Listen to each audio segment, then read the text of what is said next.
Dès le début du XIXe siècle, le rez-de-chaussée des journaux, bande en bas du journal, occupant un tiers de la page, sur les 3 à 4 premières pages du journal, est consacré à la culture et à la littérature. Alors que la littérature était disponible que dans des revues spécialisées ou reléguée dans les dernières pages des journaux généralistes. À partir de 1830, la littérature s'invite dans le rez-de-chaussée de la presse, y compris en une.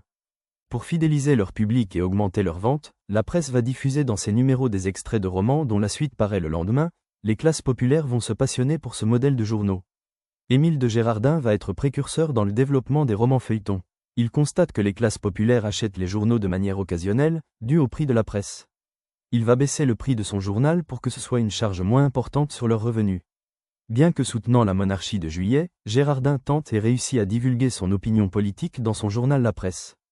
Tandis que les autres grands journaux de l'époque s'inscrivent dans la ligne d'un parti ou d'une idéologie. Le journal des débats est de tendance conservatrice. Les romans feuilletons créent un lien social fort dans certaines communes. On se prête le journal où des lectures publiques sont organisées afin que chacun découvre l'extrait du jour.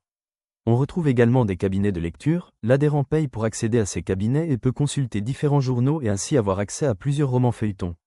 Ces cabinets sont des sortes de bibliothèques privées. Le roman feuilleton n'est pas une prépublication du roman en livre classique. Ceux qui le souhaitent peuvent très bien se procurer le roman en librairie. Ils n'ont pas à attendre que la totalité de l'œuvre soit dévoilée dans la presse. Bien que certains auteurs publient à la fois dans la presse et se font éditer leurs romans. D'autres auteurs écrivent uniquement des romans feuilletons et leurs textes ne seront pas édités.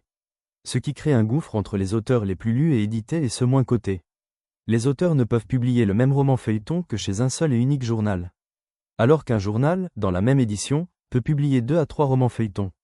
Par contre, les différents journaux publiant des romans feuilletons s'arrogent le droit de cesser la diffusion d'un récit de fiction si les ventes ne suivent pas et donc que le lectorat ne répond pas présent. En 1844, Balzac publie Les Paysans dans le journal La Presse. Devant le mécontentement des lecteurs trouvant le roman trop ennuyeux, le journal cesse la publication et le remplace par La Reine Margot de Dumas. Le roman feuilleton qui rencontrera le plus de succès est sans conteste Les Mystères de Paris d'Eugène Sue, publié en 1842 à 1843. Les ventes grimpent en flèche et tous les ingrédients sont réunis pour rassembler la population des quartiers populaires, de l'argot, de la violence, les bas-fonds parisiens, du suspens. En 1954, l'œuvre sera adaptée à la radio. Eugène Sue, qui vient de la haute société parisienne, considéré comme un dandy, va radicalement changer au contact de ses lecteurs et adhérer à des idéaux plutôt socialistes. Son roman feuilleton suivant n'est d'autre que Le Juif errant, publié en 1844, fait écho aux luttes sociales de l'époque, l'organisation du travail, l'accès à la justice pour les pauvres, rapport entre crime et pauvreté. L'un des reproches les plus fréquents faits au genre du roman feuilleton est d'être de la littérature mercantile. Le journal La Mode ira jusqu'à considérer qu'il s'agit d'une littérature d'épicier et qu'une littérature qui s'adresse à tous est de la mauvaise littérature. À noter également que dans les journaux, les romans feuilletons ont volé la place jadis consacrée à la critique littéraire, ce qui explique le ton acerbe. À partir de 1850, le roman feuilleton connaît un véritable tournant. Il n'est plus politique, il est conservateur et ne s'oppose plus au pouvoir, il a un simple rôle de divertissement, ce qui en change l'écriture. De plus, une nouvelle génération d'auteurs arrive. C'est ainsi qu'apparaissent des personnages comme Arsène Lupin, Fantomas ou encore Rocambole. À la fin du XIXe siècle, les journaux atteignent des scores de tirage remarquables jusqu'à 6 millions d'exemplaires par jour, pour tous les grands journaux de l'époque, individuellement.